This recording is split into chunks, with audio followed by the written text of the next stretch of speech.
रात का वक्त था, मदीने की गलियां खामोश थीं, लेकिन हजरत उमर अपनी आदत के मुताबिक शहर का हाल जानने के लिए गश्त कर रहे थे। अचानक उन्हें दूर से बच्चों के रोने की आवाज सुनाई दी। हजरत उमर फौरन उस आवाज की तरफ बढ़े और इस खेमे के पास उसके बच्चे भूख से रो रहे थे। अय अल्लाह की बंदी, बच्चों को क्या हुआ है?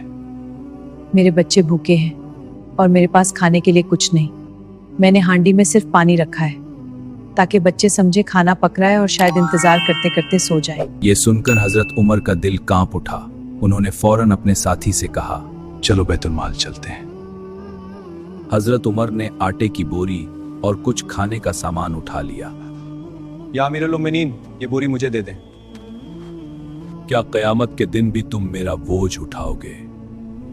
और वो बोरी खुद उठाकर उस औरत के खेमे की तरफ चल पड़े। हजरत उमर ने खुद चूल्हा जलाया, अपने हाथों से खाना पकाया और बच्चों के लिए खाना तैयार किया तो वो खुशी से हंसने लगे। हजरत उमर दूर खड़े होकर उन्हें देखते रहे। ये थे हजरत उमर, एक ऐसे हुक्मरान जो अपनी रियाया के लिए रातों को जागते थे।